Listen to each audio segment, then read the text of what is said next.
এইদিকে বাবা ওই জুলাইখা সখীরে লইয়া ঘুরতে ঘুরতে হঠাৎ করে শুনি ঢোল পিটাইতেছি মিশরের বাজারের মধ্যে ইব্রানি এক ছেলে বিক্রি হবে, একজন সন্তান বিক্রি হবে, চন্দ্র সূর্যের চেয়ে সুন্দর। জুলাইখা তার সখীরে কয়, সখীরে এত সুন্দর ছেলে বিক্রি হবে, যা চল দেখি আমার বন্ধুরে সেখানে দেখা যায় কিনা। যাইতেছে বাবা, মালি দেখে চিনতে পেরেছে আজ যে মিশরের বিবি। কয় আপনারই প্রয়োজন, এটা কম দামে বিক্রি হবে না, অনেক সুন্দর একটা ছেলে, বিশাল দামে বিক্রি হবে, আপনি প্রেসিডেন্টের বিবি, আপনি কিনতে পারবেন, প্রধানমন্ত্রীর মেয়ে বিবি আপনি কিনতে পারবেন, আপনারই সম্ভব হবে, এটা বিশাল টাকা লাগে। জুলাইখা যখন গিয়েছি বাবা, ইউসুফ নবীর চেহারা দেখে মানুষ কাতারে কাতারে দলে দলে দাঁড়িয়ে গেছে। আল্লাহু আকবার বলেন না। ইউসুফ নবীর চতুর্দিকে মানুষ, সকলে কিনবে বাবা, কার চেকে কত দিবে, আমি অত দিব, আমি অত দিবি, বাড়াবাড়ি চলতেছে। ওই জুলাইখা মানুষের ভিড়ের মধ্যে এইরকম ভাবে মানুষকে টালাটালি করে পাক করিয়া যখন ইউসুফ নবীর চেহারার দিকে নজর দিছে, দর্শন দিছে, চেহারা দেখে তার মনে হয়ে গেছে ওইটাই সেই বন্ধু, যেই বন্ধুর সাথে ওই বিয়ের আগে 3 দিন রাত্রে দেখা হয়েছিল, এটা তো আমার স্বপ্নের বন্ধু। এমনি জুলাইখা ওই খুশিতে বাবা বেহুশ হয়ে জ্ঞান হারে ফেলছে। কোরআনে মজার মজার ঘটনা অতীতের বর্ণনা করেছে, এর মধ্যে হযরত ইউসুফ আলাইহিস সালামের ঘটনা এক মজার কিচ্ছা বর্ণনা আল্লাহ করছে, যেটা প্রেমের কাহিনী, ভালোবাসার কাহিনী বর্ণনা করেছে। সুবহানাল্লাহ বলেন না। হযরত ইউসুফ আলাইহিস সালামের বাবার নাম হলেন ইয়াকুব আলাইহিস সালাম। নাম কি? ইয়াকুব আলাইহিস সালামের বড় বিবির ঘরে 10 সন্তান ছিল, ছোট বিবির ঘরে 2 সন্তান ছিল, মোট 12 সন্তান ছিল।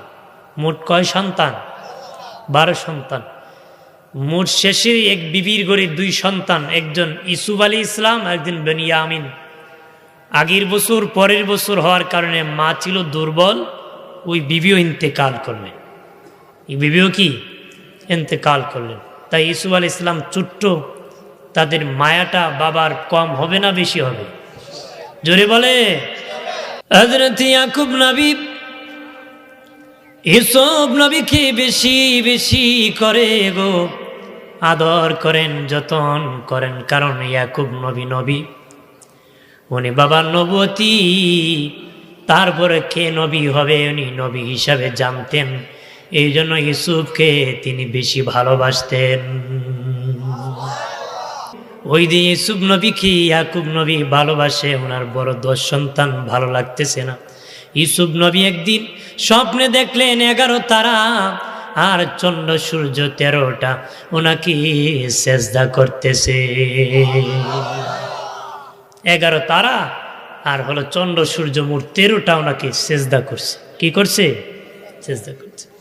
বাবাকে স্বপ্ন বললেন, হযরত ইয়াকুব নবী বললেন, রে আব্বা, এই স্বপ্ন তুমি তোমার ভাইদের কাছে বর্ণনা করিও না, বর্ণনা করিও না। 11 তারকা বলতে 11 ভাই, ওই আগের মায়ের ঘরের 10 ভাই, ওনার ছোট্ট ভাই বেনিয়ামিন, মোট হলো 11 ভাই। 11 তারা বলতে 11 ভাই, চন্দ্র সূর্য হলো মা বাবা, বাবাজি সূর্য হলো বাবা, চন্দ্র হলো মা, মোট হলো 13 জন সেজদা করেছি। ইয়াকুব নবী কয়, বাবারে এই স্বপ্নের কথা তোমার ভাইয়ের কাছে কইও না, কেন তারা নবুয়তির বংশের সন্তান, স্বপ্ন বললে বুঝতে পারবে তুমি নবী হইবা, ষড়যন্ত্র আরো বাড়ায় দিবে, স্বপ্নটা বইল না। তারপরে তাদের সহ্য হতেছে না। ও প্রাণের বাবাজি, একদিন 10 ভাই মিলিয়া ইয়াকুব নবীর কাছে আসিয়া কয়, আব্বা ইউসুফকে শুধু আপনার সাথে সাথে রাখেন, আপনার সাথে নিয়ে চলেন, আমাদের কি মায়া নাই, আমাদের ভাইকে নিয়ে কি আমরা ঘুরাইতে পারি না? বাবা গো, অনুরোধ করি আমাদের ভাই ইউসুফকে আমাদের সাথে ঘুরাইতে নিয়ে যাব, বেড়াইতে নিয়ে যাব, যেই জায়গায় বেড়াইব সেই জায়গায় আমাদের ভাইকে নিয়ে যাব রে। তাদের কথার চলে বলে ইয়াকুব নবী বলেন, ঠিক আছে নিয়ে যাও। কি করো? ঠিক আছে হযরত ইউসুফ নবীকে লইয়া বাবা তারা গিয়েছে, কিন্তু ষড়যন্ত্র করেছে ইউসুফ নবীকে তারা মেরে ফেলবি। বাবা কেন ইউসুফকে এত আদর করে, কি করে এত আদর করে এই জন্য মেরে ফেলবি। আমাদের দেশে অনেক ষড়যন্ত্র করে মানুষ মানুষকে মেরে ফেলে, কথা বলেন ঠিক কিনা? ভাই ভাইকে মেরে ফেলে রে, ভাই ভাইকে মেরে ফেলে। বাবাজি এমন যুগ আসছে মা হইয়া মেয়েকে মেরে ফেলে রে। আমার বানের বাবাজি হযরত ইউসুফ নবীর 10 সন্তান ষড়যন্ত্র করলো ভাইকে মেরে ফেলবে বাবা। ওই জঙ্গলের মধ্যে নিয়া ইউসুফ নবীকে বাবা তারা উলঙ্গ করা শুরু করলো, উলঙ্গ করা শুরু করলো। ইউসুফ নবী কয় ভাই উলঙ্গ করিও না, তারপর তারা মানে নাই। কি করো, একটা রশি বেঁধে ইউসুফকে কুয়ার মধ্যে তোমরা ফেলে দাও, কুয়ার মধ্যে ফেলে দাও। তারা কুয়ার মধ্যে যখন ফেলে দেবে, ইউসুফ নবীকে কুয়ায় যখন ফেলে দিবে, আল্লাহ বললেন হে জিবরাইল যা যা, আমার ইউসুফকে বাঁচাতে হবে, আমার ইউসুফকে গ্রহণ করতে হবে। আমার ইউসুফ কুয়ার নিচে পড়ার আগে জিবরিল তোমার কোলে উঠায় নিবারি। জিবরিল কোলে নিয়ে ইউসুফ নবীকে একটা পাথরের উপর বসায় দিছে। আরো জোরে বলি। আর এইদিকে 10 ভাই কি করলো, কয় বাবার কাছে কি বলবো, ষড়যন্ত্র করেছি, বাবার কাছে কি জবাব দিব রে। বাবা তারা মিটিং করে কয় বাবারে কই বাঘে খেয়ে ফেলছে, বাঘে ইউসুফ রে বাঘে খেয়ে ফেলছে। বাবা যদি বলে কি প্রমাণ, একটা ছাগলের বাচ্চা জবাই করে রক্ত কাপড়ের মধ্যে জামার মধ্যে লাগাইয়া বাবার কাছে গেছে, গো বাবা বড় কষ্টের কথা বাবা, আমরা ইউসুফকে বসায় খেলাধুলা করেছিলাম, ইউসুফ ছোট্ট মানুষ খেলতে পারে নাই, তাকে তখন বাঘে ধরে খেয়ে ফেলছে। একটু চিল্লায় বলি না আউযুবিল্লাহ। কে ধরে খেয়ে ফেলছে? ইউসুফ নবী বলেন আরে বাবা বাঘে দেখে ফেলেছে, প্রমাণ কি? তখন তারা এই জামা বাহির করে, আব্বা দেখেন ইউসুফের রক্ত জামার মধ্যে লেগে আছে, এই দেখেন প্রমাণ, ইউসুফের রক্ত জামার মধ্যে লেগে আছে। এমনি ইয়াকুব নবী জামা হাতে নিয়ে এইভাবে নাড়াচাড়া দিতেছে, দেখে শুধু রক্তের দাগ, জামা কোনো জায়গায় ছিঁড়ে নাই। নবীকে ধোঁকা দেওয়া যায়? দুনিয়ার মানুষ মানুষকে ধোঁকা দিতে পারে, কোন নবী রাসূলকে কেউ ধোঁকা দিতে পারে না। উনি দেখলেন রক্তের দাগ, দেখে করি কেমন বাঘে খাইলো, জামারই ছিল না। একবারে কয় খাইছো নি ধরা? হ্যাঁ বিপদে তোরা কো বাবা আপনি যদি বিশ্বাস না করেন, বাঘ দৌড়াই না দেখাইনি, বাঘ কিদা দৌড়াই না। ইয়াকুব নবী কয় ঠিক আছে বাঘ ধরে আনো। বাঘ ধরার জন্য 10 ভাই রওনা করেছে। এক ভাই আরেকবারে কইসতে বাঘ ধরবে, কেমনে ধরবি, বাঘ মানুষ খেয়ে ফেলে, বাঘ আবার কেমনে ধরবে? কয় চল সারাদিন সকাল বেলা থেকে বিকাল পর্যন্ত জঙ্গলে ঘোরাবো, আর বিকালে বাড়ি আসিয়া ঘুমাব্বা, ওই বাঘ আমাদেরকে দেখিয়া ভাগিয়া চলে যায়, আমরা এই পাহাড়ে গেলে বাঘ ওই পাহাড়ে দেয়, সারাদিন ঘুরাইছি ধরতে পারে নাই। ষড়যন্ত্র, মিথ্যা। ওই এক মিথ্যার উপর কত মিথ্যা কোয়া লাগে, কি কোয়া লাগে? একটার কইলে 100 মিথ্যা কথা কোয়া লাগে, ওদের মিথ্যা মিথ্যা বলতে হইতেছে। আমার প্রাণের দুস্থ বুজুর্গরা, ওলি আল্লাহর পাগলেরা, সুন্নি জনতা ভালো করে শুনে নাও। তারা 10 ভাই জঙ্গলে গিয়েছে বাঘ ধরার জন্য। জঙ্গলে যাওয়ার পরে দেখে জঙ্গলের মুখে একটা বাঘ বাবাজি ভাবে পড়ে যাচ্ছে, তার নিচে পড়ে যাচ্ছে, হেলে যাচ্ছে, কাঁপতে কাঁপতে পড়ে যাচ্ছে। এমনি বাবা 10 ভাই ওই বাঘটাকে ধরিয়া ইয়াকুব নবী দরবারে হাজির করছে। আরো জোরে বলি, আরো জোরে বলি। বাঘকে যখন হাজির করা হলো, হযরত ইয়াকুব নবী বলেন এ বাঘ সত্য করে বলো, তুমি কি আমার ইউসুফ রে খাইছো নাকি? আমার ইউসুফ কি তোমাদের কোনো ক্ষতি করছিল না নাকি? করছিল নাকি? কোনো ক্ষতি করছে নাকি? কেন রে আমার সন্তান রে খাইলি?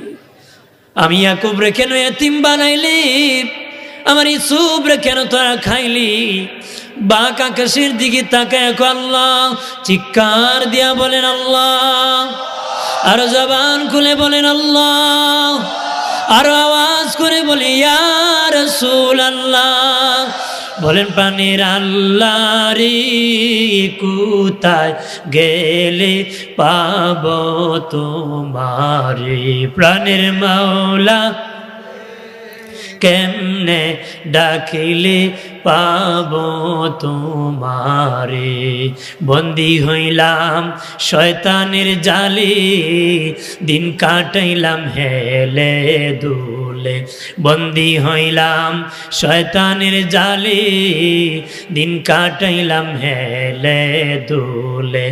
আমার জীবন মরণ দিলাম তোমারে, আমার জীবন মরণ দিলাম তোমারে। প্রাণের আল্লাহ রে কেমনে ডাকিলে পাব তোমারে, প্রাণের মাওলা রে কোথায় গেলে পাব তোমারে। মারহাবা বলে। খারাপ লাগতেছে নাকি? আমার প্রাণের বাবাজি খারাপ লাগতেছে, বক্তার অভাব নাই। আর বলবো কিছুক্ষণ, তাওয়াজ্জু দিবেন তো? দরবার থেকে যতটুকু তাওয়াজ্জু বরকত পাই বলি, শুনবেন তো? আমার প্রাণের বাবাজি খেয়াল করেন ভালো করিয়া। ও বাবাজি, বাঘ বলে আল্লাহ ও মালিক, আমরা বাঘ জাতির উপরে তো বড় মিথ্যা অপবাদ সইতে পারি না গো আল্লাহ, জবান তুমি খুলে দাও। বলেন বাঘের জবান খুলে দিতে পারে কে? মানুষের জবান বন্ধ করে দিতে পারে কে? জোরে বলে আল্লাহ দিতেই পারে। বাঘের জবান খুলে গেল। বাঘ ডাক দিয়া গো ইয়াকুব নবী, আল্লাহর কসম খেয়ে বলি গো, আপনার ইউসুফ রে খাইব দূরের কথা, কিয়ামত পর্যন্ত কোন নবী রাসূলগণের পশম মুবারক খাওয়া চিরতরে আল্লাহ হারাম করে দিছে। ওগো ইয়াকুব নবী, আপনার ইউসুফ রে খাইব দূরের কথা, কিয়ামত পর্যন্ত যত নবী রাসূল আসবে তাদের পশম মুবারক পর্যন্ত খাওয়া আমাদের জন্য আল্লাহ হারাম করে দিছে। আর জোরে বলি আমার বানের বাবাজি খেয়াল করেন ভালো করিয়া। ইয়াকুব নবী কয়, বাঘ তুমি তো এত দুর্বল জাতি নারী, কেমনে আমার ছেলেরা তোমাকে ধরলো? তুমি কিভাবে তোমারে ধরলো? ও ইয়াকুব নবী, আমার একটা সন্তান হারিয়ে গেছি, আমার একটা বাচ্চা হারিয়ে গেছে গইছু।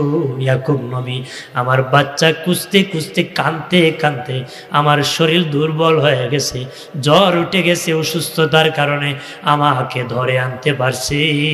ইয়াকুব নবী কাঁদিয়া কয়, বাঘ তোর মতন আমিও রে, আমার সন্তান হারাই গেছে। আরো জোরে বলি, তোর মতন আমার সন্তান রে বাঘ, আমারও সন্তান হারিয়ে গেছি। এইভাবে উনি বুঝতে পারলেন ছেলেদের চক্রান্ত। উনি তো নবী বুঝতে পেরেছেন ছেলেদের ষড়যন্ত্র চক্রান্ত চলতেছে। এইদিকে বাবা ওইদের কুয়ার মধ্যে ফেলে দিয়েছে। ইউসুফ নবী কুয়ার মধ্যে আছে। 10 ভাই তো আবার সমান না বাবা, কেউ আবার দরদ লাগে, কেউ আবার কুয়ার মধ্যে নিয়ে ইউসুফ রে খাবার দেয়। মানে 10 জন তো আর একরকম না, অর্থাৎ এর মধ্যে 2-1 জন একটু কষ্ট লাগে, মাঝে মধ্যে নিয়ে কুয়ার মধ্যে খাবারও দেয়। কুয়ার মধ্যে কি দেয়? খাবার দেয়।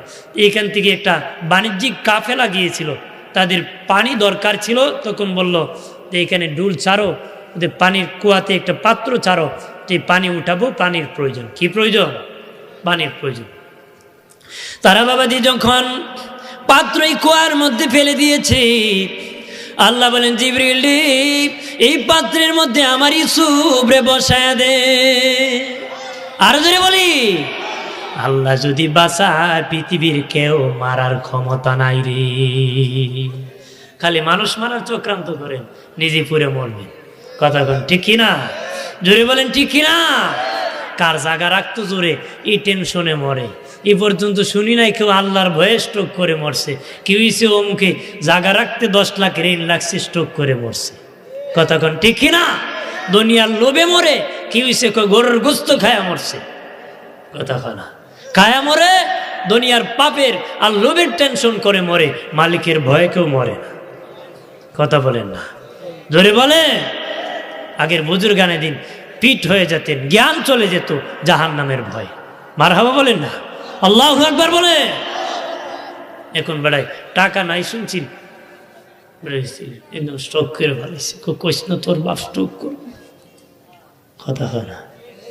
হ্যাঁ, আমার প্রাণের বাবাজি, ইউসুফ নবী যখন এই পাত্রের মধ্যে জিবরিল বসায় দিল, যে পানি উঠাইতেছে সে বলে জীবনে কত পানি উঠাইলাম, এত ওজন হয় না রে। খুব টানিয়া বাবা কুয়ার উপর যখন উঠাইল, দেখি চন্দ্র সূর্যের থেকে সুন্দর একটা শিশু সন্তান বসে আছে। চন্দ্র সূর্যের থেকে সুন্দর এক শিশু বাচ্চা বসে আছে, আলোকিত হয়েছে। ইউসুফের নূরের ঝলকে ইয়াকুব নবীর বাড়ি পর্যন্ত আলো ঝলক দিয়েছে, দেখতে পেয়েছে। আর জোরে বলি, তার বাড়ি পর্যন্তই ঝলকের আওয়াজ। ওই দিন এক ভাই কইতেছে, রে ইউসুফ মনে হয় কুয়ার থেকে উঠে গেছে। উঠবো কেমনে, যেই নিচে ফেলে দিছি, কিভাবে উঠবে? কয় না, আমার চোখে তার চেহারার আলো দেখতে পেয়েছি। দৌড়ে গেছে, ঠিকই বাণিজ্যিক কাফেলা ইউসুফ নবীকে কুয়ার থেকে উঠাই দিছে। আরো জোরে বলি। এখন আবার দুই ভাই চক্রান্ত করে, ভাই তো ছুটে চলে যাবে বাবার কাছে, গিয়ে সব ঘটনা বলে দিবে, বলে দিয়ে তো ফাঁস হয়ে যাবে। কি করো, কার চক্রান্ত করো? তখন যায় কাফেলাদেরকে বলেন, রে কাফেলা তোমরা কারাম, আমার গুলামকে নিয়ে যাইতেছো রে। ইউসুফ নবীকে তাদের গুলাম বানাই দিছে। কয় আমাদের গুলামকে তোমরা কেন নিতেছো? কয় কি বলো গুলাম, আমরা কুয়ার মধ্যে ডুল ছেড়েছিলাম, পাত্র ছেড়েছিলাম, ওই পাত্রের মধ্যে ইউসুফ উঠছে, এই সন্তান, এই ছেলেটা আমরা পেয়েছি। কয় শোনে নাও, এটা আমাদের গুলাম, আমরা বিক্রি করে দিব বাবা। তারা দেখলো খুব সুন্দর। আগে মানুষ বাবা বিক্রি হতো, বেচা কেনা হতো, বাজারের মধ্যে মানুষ বেচা কেনা হতো, খুব কম মূল্যে তার ভাইরা বিক্রি করে দিছে ইউসুফ নবীকে, খুব কম মূল্যে। আর যাওয়ার সময় বলে দিছে, আমাদের গোলামের স্বভাব ভালো না, ভাগার স্বভাব, বাগিয়া চলে যেতে পারে। ওই কথা মানে হলো যেন ইউসুফ আর চুটিয়া না আসতে পারে, ওই জন্য শক্ত করে যেন পাহারা দিয়ে ইউসুফকে নিয়ে নিতে পারে। চক্রান্ত করছে। ওইটা গোলামের স্বভাব, কি করে এটার স্বভাব হলো ভাগিয়া যাওয়া, তোমরা সাবধানে নিও। কি করে নিও? অর্থাৎ যদি সুইটা আসে তাদের আকামের কথা সব বলে দিবে, তো যদি শক্ত করে নিয়ে যাবে। হযরতে ইউসুফ নবীকে তারা নিয়ে গেছে বাবা মিশনের বাজারে বিক্রি করবে। মিশনের বাজারের মধ্যে বিক্রি করবে বাবা, মালি ঢোল পিটায় বাজারে বিক্রি করবে। বলল বাজারে ঢোল পিটায় দাও, ওই মিশরের বাজারে ঢোল পিটায় দাও যে ইব্রানি একটা গোলাম পাওয়া গেছে, ইব্রানি একটা গোলাম বিক্রি হবে, চন্দ্র সূর্যের চেয়ে আরো সুন্দর। ইব্রানি একটা গোলাম মিশরের বাজারে বিক্রি হবে, চন্দ্র সূর্যের চেয়ে কি সুন্দর। এদিকে ঢোল পিটাইতেছে, এখানে রাখলাম, আবার এই জায়গায় আসবো। বাবাজি আরেক জায়গায় বাবা মুলকে শাম এক ব্যক্তি, ধনাত্মক ব্যক্তি ছিল, তার একজন মেয়ে ছিল, নাম ছিল জুলাইকা। নাম ছিল কি? জুলাইকা। মুলকি শাম বাড়ি ছিল, বাবা ধনাত্মক, ধনী ছিল, ব্যবসায়িক ছিল, অনেক টাকার মালিক ছিল, জমিদার ছিল। ওই জুলাইখার যখন বীর বয়স এসে গেল, তাফসিরের কিতাবের মধ্যে এসেছে ওই যুগে ইউসুফ নবীর চেয়ে সুন্দর কোনো পুরুষ ছিল না। আর ওই যুগে নারীর মধ্যে জুলাইকার চেয়ে সুন্দর কোনো নারী ছিল নারী। তাদের দুইজনের চেয়ে সুন্দর কেউ ছিল। আর ওই জুলাইকার বীর বয়স যখন হলো, বীর আলাপ আসতেছে, একদিন রাতের বেলা স্বপ্নে দেখলো একজন সুন্দর উজ্জ্বল নূরের চেহারা নিয়ে একজন লোক তার ঘরের সামনে তাকে দেখা দিয়েছে।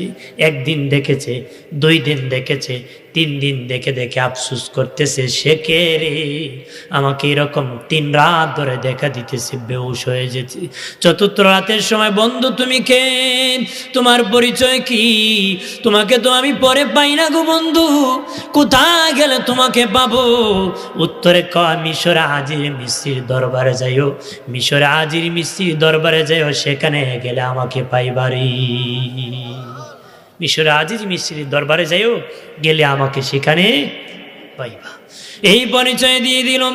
বীর যখন বাবা আলাপ আসে, বাবাজি ওই তার বাবা ডেকে বলে, বাবা মা জুলাইখা তোমার জন্য স্বামী পছন্দ করতেছি।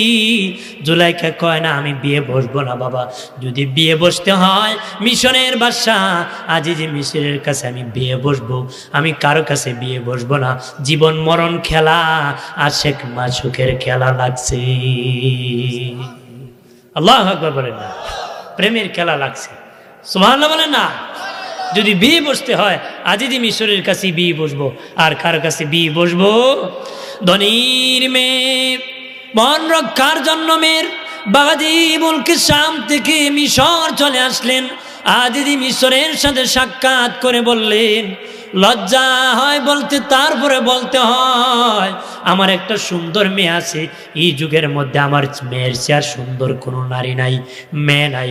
আমার মেয়ে নাম হলো জুলাইখা, বুক বাঁধ জিদ বেঁধে নিয়েছে, আপনি আজিজ মিশর ছাড়া কারো কাছে বিয়ে বসবে না। কিন্তু আমি বেকায়দায় পরে আপনার কাছে প্রস্তাব নিয়ে আসলাম, আপনি রাজি হয়ে যান আমার মেয়েটা বিয়ে করতে। সে তখন আজিজ মিশর বলে, ঠিক আছে আমি বিয়ে করব, তবে আমি বিয়ে করব বর্ষে যে মুলকে শাম যাব না, তোমার দেশে আমি বর্ষে যে যাব না, তোমার মেয়েকে মিশর আনিয়ে আমার সাথে বিয়ে দিতে হবে। কি কয় বর্ষে যে আমি তোমার মুলকের শাম যাব না, এটা আমার ইজ্জত হানি হবে, তোমার মেয়েকে বউ সাজাইয়া মিশর আনিয়ে আমার কাছে বিয়ে দিতে হবে। বাবাজি জুলাইখার বাবা বলে, না না না না, আমার মেয়েকে নিয়ে আসার পরে যদি আপনার পছন্দ না হয়, ওই মেয়ে আবার মুলকে শাম গিয়ে গেলে আমার মেয়েকে কেউ বিয়ে করবে না, আমি আনতে পারবো না, এটাতে রাজি না। ওই আজিজ মিশর বলে, না আমিও বিয়ে করতে রাজি না, যদি দিতে হয় নিয়ে আসলে আমি বিয়ে করব। বাবাজি জুলাইখার বাবা মুলকে শাম চলে গেল বাড়ি। জুলাইখা বলে, বাবা খবর কি, আমার প্রেমের খবর কি, আমার বন্ধুর খবর কি, প্রস্তাব কি দিছেন? বাবাজি জুলাইখার বাবা কয়, ওরে মা প্রস্তাব দিয়েছি, সে বিয়ে করতে রাজি, তবে একটা শর্তে, সে বর্ষে যে আমার দেশে মুলকে শাম আসবে না, তাকে তোমাকে নাকি কন্যা হিসাবে সিরিয়ায় মিশর নিয়ে যেতে হবে, সে সেখানে আসবে না, এটা আমার সম্মানহানি হবে, তোমাকে যদি বিয়ে না করে আবার ফিরে আসলে কেউ বিয়ে করবে না। জুলাইখা কো, বাবা জীবন মরণ খেলা, আমি মানি না, আমি চলে যাব মিশর। আল্লাহু আকবার বলেন না। বাবারে আমি চলে যাব মিশর, মিশর যাব, সাথে সখীকে নিয়ে যাও। জুলাইখার বাবা বলে, আমি যাব না রে মা, না না আমি যাব না, তোমার সাথে সখীকে দিয়ে দিলাম, তাকে নিয়ে তুমি মিশর চলে যাও। জুলাইখা বাবা বধূ সাজিয়া সখীকে সাথে লইয়া বাবাজি মিশর চলে গেল। আজিজ মিশরের বাসভবনের কাছাকাছি যখন চলে গেল, আজিজ মিশরের আগে এত ইন্টারেস্ট ছিল না জুলাইখার ব্যাপারে, কিন্তু জুলাইখার সুন্দর চেহারা দেখে তার আকর্ষণ জেগে গেল। তার বাবা খুব মনটা আকর্ষণ হলো জুলাইখার দিকে, সুন্দর চেহারা দেখে সে দাঁড়ায় গেল, এগিয়ে গেল বিয়ে করার জন্য। কিন্তু জুলাইখা আজিজ মিশরকে দেখে মন কালা করে ফেললো, মন বেজার হয়ে গেল রে। জুলাইখা দেখে কি মন বেজার হয়ে গেছি। সাথে সখী বলে, রে জুলাইখা মন বেজার কেন রে? তখন জুলাইখা ডেকে বলে, সখী যার জন্য বাবার রাজপ্রাসাদ ছাড়িয়া মিশর চলে আসছি রে, আমি দেখি আজিজ মিশর, যেই ব্যক্তি আমি রাত্রে দেখছি সেই ব্যক্তি না রে, ওই ব্যক্তি তো না, আমি যেই ব্যক্তি স্বপ্নে দেখছি সেই ব্যক্তি না, কিন্তু সিংহাসনে কয় সেই ব্যক্তি আজিজ মিশর, চেহারায় কয় না, রাতে যারে দেখছি সে নারী। এইদিকে আজিজ মিশর এখন বিয়ে করার জন্য পাগল, জুলাইখা রাজি না, জুলাইখা রাজি না, কয় যে বন্ধুরে বিয়ে করার জন্য আসছি, আমার তো সেই বন্ধু না, আমি কেন তারে বিয়ে করব? কিন্তু আজিজ মিশর বাবা পাগল হয়ে গেছে জুলাইখাকে বিয়ে করার জন্য। সখী কিতাবের মধ্যে লেখছে, তার সাথে যে সখী ছিল জুলাইখার সাথে, ওই সখী বড় বুদ্ধিমান ছিল, কয় বন্ধু ওরে জুলাইকা, এখন যদি আবার দেশে ফিরে যাও ইজ্জত চলে যাবে, যেহেতু বাদশাহ আজিজে মিসরের দরবার, অত বাদশার দরবারে বাদশাকে পেলে তুমি ওই বন্ধুকে পাবা, হয়তো একের পর এক তোমার ওই বন্ধু বাদশাহ হবে সামনে। তুমি যদি এখন ওই মিশরে থাকতে হয়, ওই আজিজে মিশরকে বিয়ে করে ফেলো, বিয়ে করে করে তোমার স্বপ্নের বন্ধুকে খুঁজে খুঁজে বাহির করো রে। এখানে তো এমনি পাবা না, এখানে তাইকে যদি একটা স্থান নিয়ে তুমি তারপরে তোমার বন্ধুকে খুঁজো, তাহলে তোমার বন্ধুকে পাইবা। সুবহানাল্লাহ বলেন না? বাবা দিরানি আমার, বিয়ে হয়ে গেল ঢোল ঢাল পিটাইয়া, খুব হেভি গরম করে বিয়ে হলো। আজিজে মিসর বড় খুশি, খুশি হইয়া বাবা খুব গরম করে বাজার করে বিয়ে করছি। আমাদের দেশে বাবা মানুষ খুব গরম করে বিয়ে করে, যার টাকা নাই এক সপ্তাহ থেকে বাবা 2টা ডেক্স আনিয়া দুম্মুর দুম্মুর মারে, আর যার টাকা আছে বাবা উলঙ্গ নারী আগের দিন নাচায়। কথা হয় না? আছে না?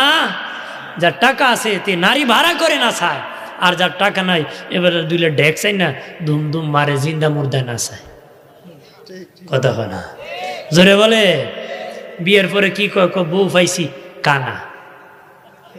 হ্যাঁ, ও বউ পাইছি শুনছিলাম খুব ভালা, শুনছি এখন বলে মোবাইলে ফেসবুকে আরেক কানা সম্পর্ক, এই গান বাজনা করে রহমত আইব করতে গজব সারা। কথা বলে না? গজবে ধরছে, খবর নেয় না, খোঁজ নেয় না,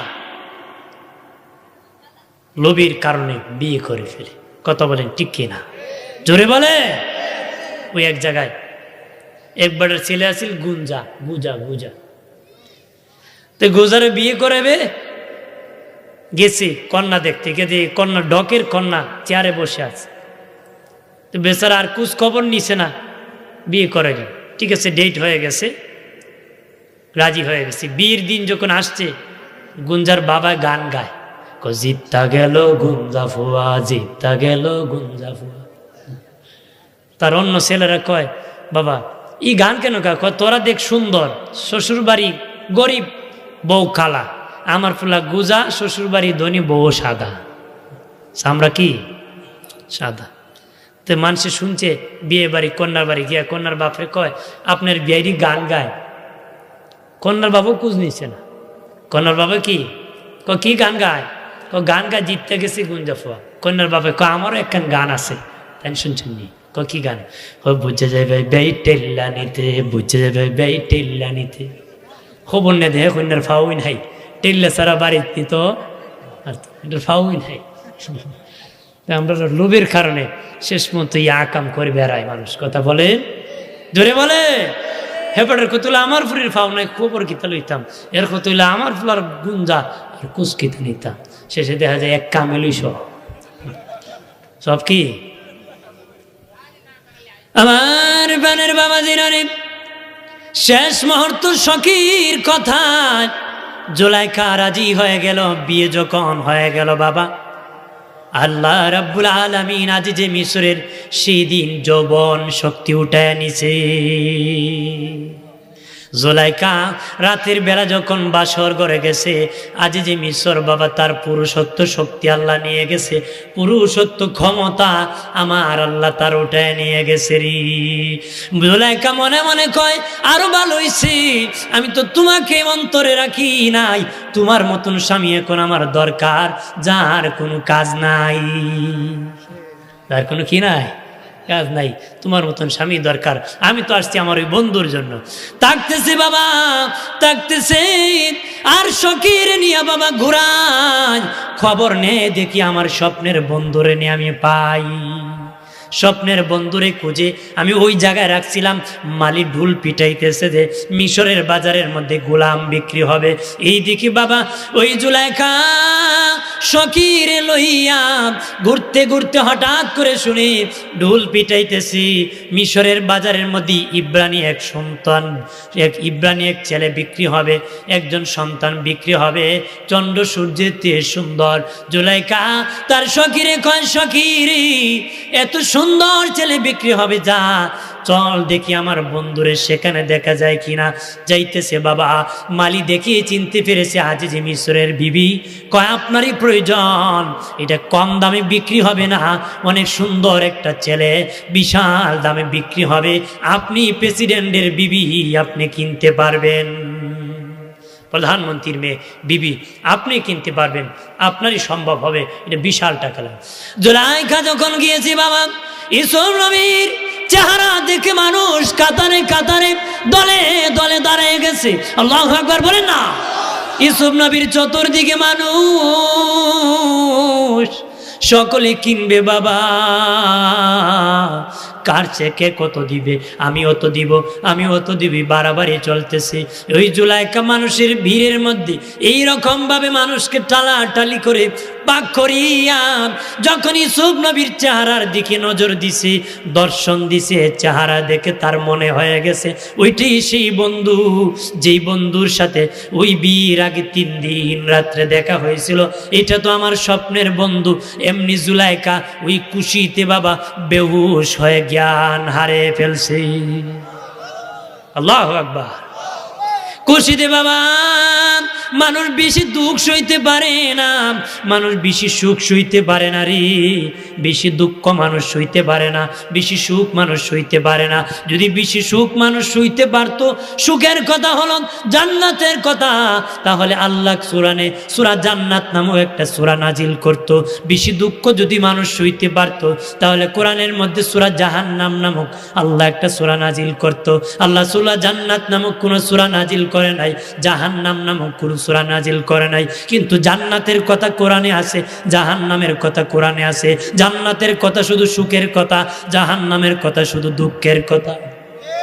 কথা বলে, আরে সুখের কথা একসাথে শুনলে রে মানুষ বেহুশ হয়ে যেত রে, পাগল পারা হয়ে যেত, মানুষ জ্ঞান হারিয়ে ফেলতো। আর দুঃখ যন্ত্রণার কথা যদি একসাথে মানুষ শুনতো, বেহুশ হয়ে যেত। এই জন্য আল্লাহ যত জায়গায় সুখের কথা আগে কইছে, পরে দুঃখের কথা কইছে, আগে দুঃখের কথা কইলে পরে সুখের কথা কইছে, আগে জাহান্নামের কথা কইলে পরে জান্নাতের কথা কইছে, আগে জান্নাতের কথা কইলে জাহান্নামের কথা পরে কইছে। যত জায়গায় আশা দিছে তত জায়গায় ভয় দেখাইছে, যত জায়গায় আগে ভয় দেখাইছে আল্লাহ তত জায়গায় পরে আশা দিছে। আরো জোরে বলি, যত জায়গায় আশা দিছে আল্লাহ ভয় দেখাইছে, ভয় দেখায় আবার কি আশা দিছে। এই জন্য দুনিয়া যে কোনো মানুষ ভালো করতে গেলে তারে আশাও দিতে হবে, ভয় দেখাতে হবে, ভয় দেখাতে হবে, আশাও দিতে হবে। কথা বলেন না, না খালি পিটাইলে ভালো হয়। এক শ্রেণীর মানুষ আছে খালি তারে আশাই দে, খালি টাকা দে, খরচ করে সন্তানের দিতে দিতে বাবা করি আবাকুর বানাই দিছে। আর এক শ্রেণী আছে খালি পিটায়। কথা কনা জোরে বলে, পিটাপিটি ভালা, বেচারা এক লাঠি বানিয়ে না ঘর ঝোলাই রাখছে। বউর দিন 5-7 বার জিয়ারত করেছে, এদিক সেদিক গুলি গল্লা চালান দিব, কি দিব, বেদ দিব বিবিরে। আপনার কোন পিঠটা মানুষ ভালো, পিটাপিটি করে কেউ ভালো হয়েছে? কথারই কনা। আরে পিটাপিটি করে যদি মানুষ ভালো হইতো তো সব বেটার বউ ভালো হয়ে গেল। সব বেটার বউ কি এক বেচারা বউর বেরি পিটতো, বউ কইতো গোলামের ফুট। কি কইতো? গোলাম। একদিন এমন পিটানি দিছে বউর জ্ঞান চলে গেছে, মানুষ কাঁদতেছে, মেরে ফেলছে, আয় হায় রে, শেষ হয়ে গেছে। এক মহিলা দেখে 2টা টুট লড়তেছে, দেখি কি কয়, দেখি মনে কলমাটা পড়তেছে আর এখন মরে যাবে। মহিলা টুটের সাথে তার কান লাগায় শুনি অবস্থায় মহিলা কয়, ও গোলামের ফুট। তাহলে পিঠটা কেউ ভালো হবে? ভালো হবে? আশার ভয় দিয়ে ভালো হতে পারে। কথা বলে ঠিক কিনা? আমার বানের বাবাজি, জুলাইখা যখন বেহুশ হয়ে পড়ে গেল, আবার হুশ হয়ে গেল বাবা। হুশ হওয়ার পরে কল, আমি সে গোলাম কিনে নিব, যত টাকা দরকার, যত সম্পদ প্রয়োজন আমি নিব। দেখো রে বাজারে কত দাম হয়, আমি চড়া মূল্যে ইউসুফকে কিনবো, আমি চড়া মূল্যে কিনবো। ইউসুফ নবীকে বাবা সর্বশেষ দাম হয়েছিল ইউসুফ নবী 1 পাল্লায়, হীরামণি মুক্তার 1 পাল্লায়। জুলাইখাকে আমি ডাবল দাম দিব। ডাবল দাম দিয়ে ইউসুফ নবীকে কিনে নিল, সন্তান হিসাবে লালন পালন করা শুরু করলো, লালন পালন করা শুরু করলো। আজিজে মিসর বলে, ওরে বিবি, আমার ধনের ভান্ডারটা খালি করে গোলাম এত টাকা দেয়া কেনার কি প্রয়োজন ছিল রে? এত টাকা দিয়ে কেনার কি প্রয়োজন ছিল? আমি কিনেছি, শব্দ করিও না, কারণ তোমার যে ক্ষমতা নাই আমি পাস করে দিই। ধরা খাইছে নি, বহুত বহুত জায়গায় ধরা আছে, কথা এখন ঠিক কিনা? কেজা দেয় রাও করবা, ফাঁস করে দিব, কোস না দিম, কথা শোনা জোরে বলে। আমার প্রাণের বাবাজি খেয়াল করেন ভালো করিয়া, ও প্রাণের বাবাজি, এইভাবেই ইউসুফ নবীকে জুলাইখা লালন পালন করি 7 বছর বয়সে হারিয়ে গিয়েছিলেন ইউসুফ। ওই বয়স থেকে জুলাইখা লালিত পালিত লালন পালন করতেছে। আজিজি মিশরের সামনে জুলাইখা সন্তান হিসাবে আদর করে মায়া করে, কিন্তু জুলাইখা তো সন্তান লালন পালন করার জন্য নেয় নাই, এত টাকা দিয়া প্রেমিক হিসাবে কিনে নিছে। কি হিসাবে নিছে? প্রেমিক হিসাবে নিছে। আজিজি মিশর সল্লি গুতাগুতি করে, আজি মিশর সল্লি কি গুতাগুতি করে। আজি মিশর আইলে ছেলে হিসাবে আদর করে, আজি মিশর সল্লি গুতাগুতি। বাবা জিরানি আমার, ইউসুফ নবী হলেন নবীর বংশের নবী, ওনার বাবাও নবী, দাদাও নবী, বংশধর অনেকই নবী। আল্লাহু আকবার বলেন না। ও বাবাজি, জুলাইখা যতই গুতাগুতি করুক, চাপাচাপি করুক, ইউসুফকে বাবা খারাপ দৃষ্টিতে নিতে পারবে না, খারাপ দিকে নিতে পারবে না। এই দিকে ইউসুফ নবী যখন বাবাজি আজিজে মিশর যখন সরে যায়, ইউসুফ নবী যখন একদম যৌবনে উপনীত হলেন, যৌবন শক্তি যখন এসে গেল, জুলাইখা তখন বেশি গুতাগুতি করে। এই দিকে বাবা আজিজে মিশর আসলে সন্তান হিসেবে লালন পালন করে, সন্তান হিসেবে গ্রহণ করে, আর এই দিকে সে তার প্রেমিক হিসেবে চাপাচাপি করে। কিন্তু যতই চাপা দেয়, ইউসুফ নবী তার চাপায় কোনো জবাব দেয় না, সুযোগ দেয় না, তার চেহারার দিকে তাকায় না রে। জুলাইখার মনে কষ্ট, আমার স্বামী আজিজে মিশরের ধন ভান্ডার খালি করিয়া আমি এই ইউসুফকে কিনে আনলাম, আর এত সুন্দর করে লালন পালন করলাম, আমার এত সুন্দর চেহারা, আমার চেহারার দিকে ইউসুফ একদিনও তাকায় নাই, একদিনও তাকায় নাই। অথচ তার বাড়িতে ইউসুফ খাইতেছে, সে নিজে খাওয়াইতেছে, তার বাড়িতে লালিত পালিত করতেছে, কিন্তু মাথা সোজা করে তাকায় না। আজকে মুসলমান রাস্তা দিয়ে কোনো নারী যেতে পারে না, হা করে তাকায় তাকে, কথা বলে না। আরে 80 বছরের দাদারে যদি চেয়ারে বসায় দেয়, একজন নারী যায়, কয় না তিনটা কেডা যায় রে, খার বুঝায়, কথা বলেন ঠিক কিনা? হাসল যায় না বাবা, যৌবন বয়সে অভ্যাস পরিবর্তন করতে হবে। যদি এখন না করতে পারেন, বৃদ্ধ বয়সে করতে পারবেন না। এখন চরিত্র ভালো করতে হবে, চোখের হেফাজত করতে হবে, চোখকে নিচে দিতে হবে, লোভ লালসা ছেড়ে দিতে হবে, দুনিয়ার লালসা নফসকে জবাই করে দিতে হবে বাবা। নদীর ওই পার ভাঙলে ওই পার গড়ে রে, একটার জীবন গেলে আরেকটার জীবন আসে, নদীর ওই একবার ভাঙলে আরেক পার জীবন পায়। যদি তোমাদের জীবন জান্নাতের জীবন পেতে চাও, নফসকে আল্লাহর ওলির দরবারে জবাই করে দাও, রুহকে সবল করে নাও, ওই রুহ তোমাকে গাড়ি চালায়া জান্নাত পর্যন্ত পৌঁছায়া দিবে। আরো জোরে বলি, হযরত ইউসুফ নবী কি বাবা ওই জুলাইখা একটা ঘর বানাইছে, ঘর, একটা রুমের মধ্যে বাবা বিশাল অনেক দরজা লাগাইছে, এক দরজার পর আরেক দরজা, এরকম 7 দরজা লাগাইছে। 7 দরজার পর একটা কামরা বানাইছে, ওই কামরার মধ্যে উলঙ্গ উলঙ্গ নারীদের ছবি লাগাইছে, উপরেও লাগাইছে, নিচেও লাগাইছে বাবা, এরকম ভাবে উলঙ্গদের ছবি লাগাইছে।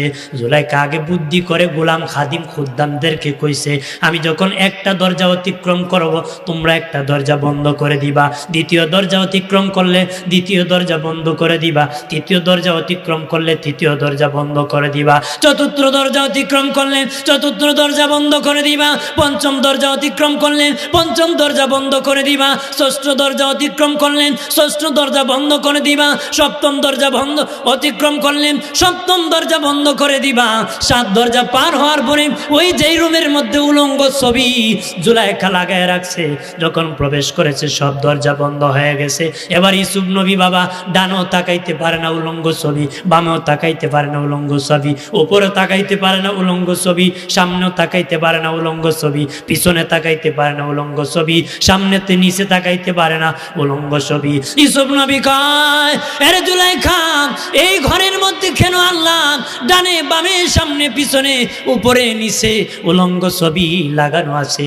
জুলাইখা কয়, আমার মনে কষ্ট, এতদিন ধরে তোমাকে লালিত পালিত করতেছি, আদর করে খাওয়াইতেছি, ইউসুফ তুমি আমার চেহারার দিকে তাকাও না, আজকে এই জন্য চতুর্দিকে উলঙ্গ ছবি লাগাইছি, আমি জুলাইখার চেহারার দিকে যেন তাকাও। ইউসুফ নবী বাবাজি বললেন, জুলাইখা এইরকম ভাবে করব না, আমি নবীর বংশের সন্তান, তুমি যতই বলো, আমি শর্ট করতেছি বাবা, অনেক লম্বা কাহিনী, এরকম করা যাবে না। ইউসুফ নবী আল্লাহ যখন ইউসুফ নবীর সাথে জুলাইখা জোরাজুরি চাপাচাপি করার চেষ্টা করবি, এমনি ইউসুফ নবী আল্লাহর কাছে পানা ছিলেন, আল্লাহর কাছে সাহায্য চাইলেন। আল্লাহ আমার ইউসুফ সাহায্য চাইছে, আমি তো সাহায্য করা লাগবে, ইউসুফ বাঁচতে চেয়েছে, আমি বাঁচাইতে হবে। আল্লাহ আমার বান্দা কেউ যদি সাহায্য চায় আমি তাকে সাহায্য করি, কেউ পাপ থেকে বাঁচতে চায় আমি বাঁচাইয়া দিই, কেউ যদি গুনাহ থেকে বাঁচতে চায় তারে আমি বাঁচাইয়া দিই, কেউ যদি হেদায়েত পেতে চায় আমি আল্লাহ তাকে হেদায়েত দেই। চাইবা না পাটি কিনা? আমার আল্লাহ বলেন, ইউসুফ যখন আমার কাছে সাহায্য চাইলো, আল্লাহ বলেন, ইউসুফ তুমি দৌড় দাও।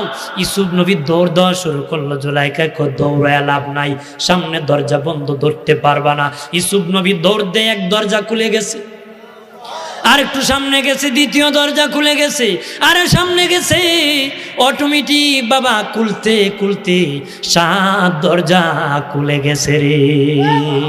আরো জোরে বলি, আর 7 দরজা যখন খুলে গেছে, ইউসুফ নবী ছোট্ট, জুলাইখা বড়, ইউসুফ নবীর কদম ছোট, জুলাইখার কদম বড়। বাবাজি ধরতে ধরতে জুলাইখা ইউসুফ নবীর পিছনে জামার মধ্যে ধরে ফেলছে। ইউসুফ নবীর পাছনে জামা ছিঁড়ে গেছে রে। দৌড়ায় 7ম দরজা যখন খুলে গেছে, দুইজনের দৌড়াদৌড়ি হয় রানীর সামনে। আজিজে মিসর হাজির হয়ে গেছে। আজিজে মিসর কয়, জুলাইখা কি ছেলে হিসাবে লালন পালন করলাম, আর এখন কি পুষ্টি নষ্টি করতেছ রে জুলাইখা? কি অবস্থা দেখতেছি, এরকম তোমার দেহের মধ্যে ঘাম কেন? আর ইউসুফের দেহের মধ্যে ঘাম কেন রে? এরকম ঘামানো কেন? জুলাইখা দিশ মিশ না পেয়ে, আর ইউসুফ যখন জুলাইখার কথা শুনে না, জিদ করে। জুলাইখা কি করলো? কয়, দেখেন না, গোলামিটা লালন পালন করাম সন্তান হিসাবে, এখন আমার সাথে খারাপ প্রস্তাব দেয়। নাউজুবিল্লাহ বলেন না। ইউসুফ নবী বলেন, না না না, আমাকে চাপানো হয়েছে, আমি এরকম কাজ করি নাই। আল্লাহু আকবার বলেন না। আমি এরকম পাপ করার কাজ করার ইচ্ছা পোষণই করি নাই, উনি আমাকে চাপ প্রয়োগ করেছি। বাবাজি সন্দেহ হলো, বিচার দায়ের করা হলো, বিচার হবে। এই আজিজে মিসর বলল, বিচার হবে, ইউসুফ আর জুলাইখার বিচার হবে। বিচারে বসা হলো বাবা। বিচার কেমনে হবে রে? মানুষ দলে দলে কাতারে কাতারে দাঁড়াইছে। বাদশার বিবি গোলামের সাথে খারাপ কাজ করছে। নাউজুবিল্লাহ বলেন না। দাঁড়াইছে, বিচার হবে। তখন কি বিচার? তখন জুলাইখা বলে, বিচার করো, আমি হলাম প্রধানমন্ত্রীর বিবি, সাক্ষী আবার খেয়ে লাগবে, কি লাগবে? বিচার করে দাও, তার শাস্তি দিয়ে দাও, জেল দিয়ে দাও। তখন আজিজে মিসর বলে, না না, এইভাবে বিচার হতে পারে না। কেমনে বিচার হবে? হযরত ইউসুফ নবীকে বলল, তোমার সাক্ষী আসেনি, আল্লাহ বলেন ইউসুফ আমি তোমার পবিত্রতা রক্ষা করব, আমি তোমার পবিত্রতা রক্ষা করব। দোলনার মধ্যে 3 শিশু বাচ্চার কথা বলেছিল, সেদিন আল্লাহ বলেন ইউসুফ দেখো তোমার এই বিচারের মধ্যে একজন লোকের কুলে একজন শিশু বাচ্চা আছে, সেই সমাধান করে দিবে রে। ইউসুফ নবী বললেন আমার সাক্ষী বাচ্চা। বাচ্চা বলো বাদশা বিচার করবেন, সিমটম দেখেন। কিভাবে? যদি ইউসুফের জামা পিছনে চিরা হয় জুলাইকা দোষী, সামনে চিরা হলে ইউসুফ দোষী। কারণ জুলাইকাতে যদি ইউসুফ জোর করে তাহলে জুলাইকা ধরবে এই জায়গা, জুলাইকা ধরবে কি এই জায়গা চিরবে। আর যদি ইউসুফকে জুলাইকা চাপ প্রয়োগ করে ইউসুফ ভাগবে পিছন দিকে টানবে, তাহলে ইউসুফের জামা চিরবে কোন জায়গায়? দেখে আজিজি মিশর দেখে পিছনে চিরা জামা, তখন বউরে তোমার একটু দোষ। বিচার কি? ইউসুফ জিতে গেছে, জুলাইকা হারিয়ে গেছে। রাত্রে যখন স্বামী স্ত্রী শুইছে আজিজে মিশর আর জুলাইকা, বলেন জুলাইকার মন খুশি না বেজা? হ্যাঁ, স্বামী কথা কইল কথা কয় না, সরো যাও, কথা হয় না। হ্যাঁ, ও জুলাইকা রাগ করে আছে, আজিজে মিশরের সাথে কথা বলে না, কথা বলে না। বলে কেন? আমি একজন প্রধানমন্ত্রীর বিবি, আমাকে বিচারের মধ্যে হারাইয়া দিলেন, লজ্জার মধ্যে ফেলে দিলেন, আপনি কি বিচার করলেন? একজন গোলামের পক্ষে গেলেন। তখন বিবি কেমনে তোমাকে খুশি করতে পারি? কয় ইউসুফকে জেলে দিয়ে দাও, জেলে দিলে আমি খুশি হয়ে যাব রে, জেলে দিয়ে দাও। তার কথা হইল জেলে দিলে শিক্ষা হইব, এরপরে আমি আবার জেলে সাক্ষাৎ করবো, তাহলে যদি তুমি আমার প্রস্তাবে রাজি থাকো তোমার জেলতে সারাইমু, নাইলে সারাবো। এই জন্য কৌশল করছে যেন জেলও ঢুকায়া। এইদিকে জুলাইখার খুশি করতে বাবা ইউসুফ নবীকে জেলের মধ্যে ঢুকায় দিল। জেলের মধ্যে যখন ইউসুফ নবী ঢুকে গেলেন গো, ইউসুফ নবীকে যত প্রস্তাব দিয়েছে কোনো প্রস্তাবে ইউসুফ নবী রাজি হয় না রে, কোনো প্রস্তাবে ইউসুফ নবী রাজি হয় না রে। এরকম 7 বছর পর্যন্ত চলে গেল জেলের মধ্যে চলে গেল।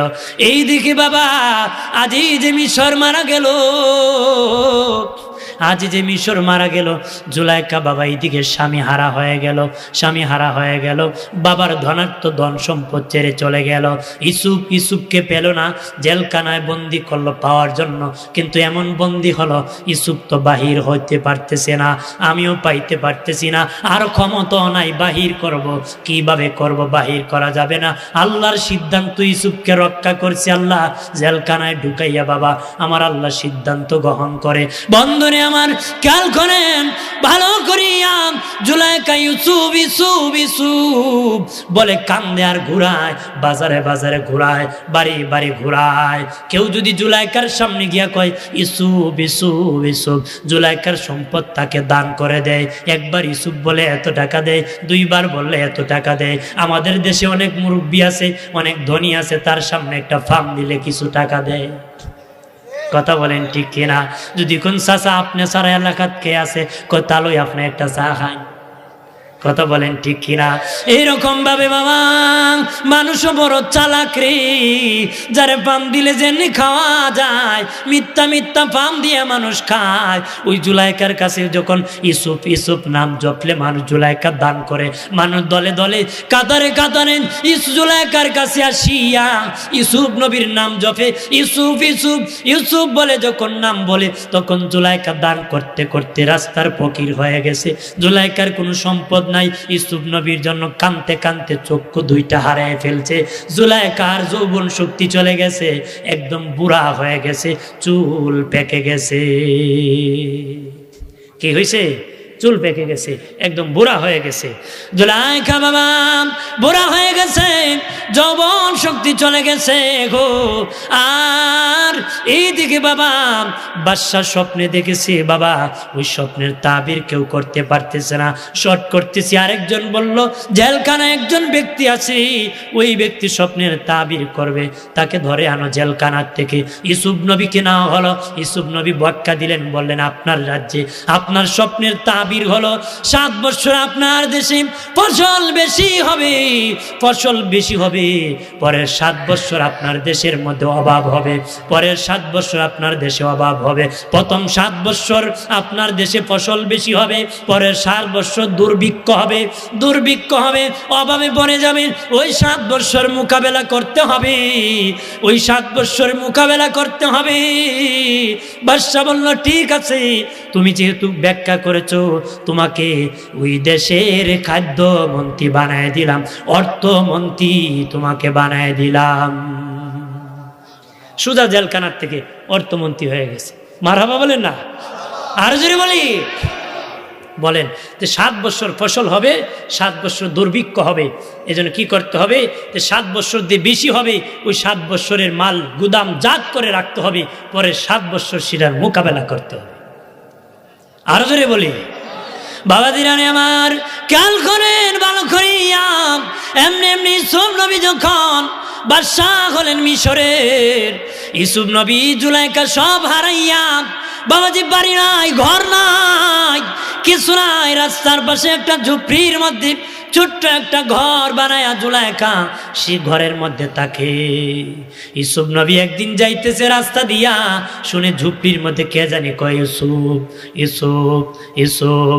ইউসুফ নবী আশ্চর্য হলেন, সিংহাসনে বসে অর্ডার করলেন, অমুক রাস্তার কিনারে ঝুপড়ির মধ্যে একজন লোক ইউসুফ ইউসুফ জপতেছে, তাকে ধরিয়া আমার কাছে আনো। জুলাইকাকে আনা হলো। ইউসুফ নবী চিনতে পারতেছেন না। ওই মহিলাকে যখন রাখা হলো, তখন জুলাইকা আর ইউসুফ নবীর সাথে যখন সাক্ষাৎ হলো, জুলাইকার 2টা চক্ষু ফিরে গেল। জোরে বলি, আর জোরে বলি আল্লাহুম্মা সাল্লি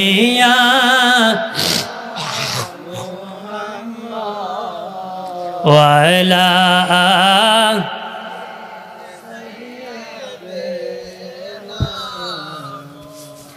মাদওয়ালা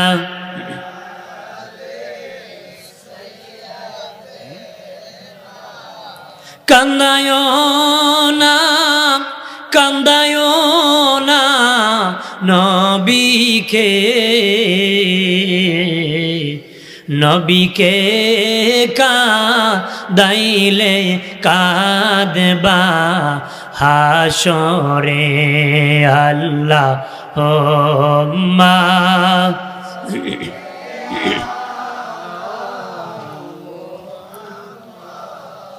ওয়ালা আলি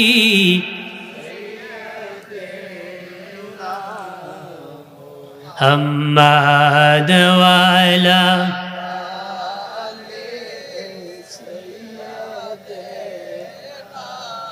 মদিনারি মাটি যদি হইতা, নবীজিকে সিনায় ধরে রাখিতাম। আল্লাহুম্মা মারহাবা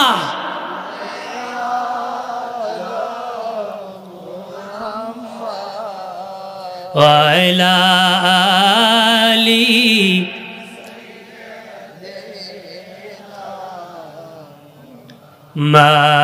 মাদওয়ালা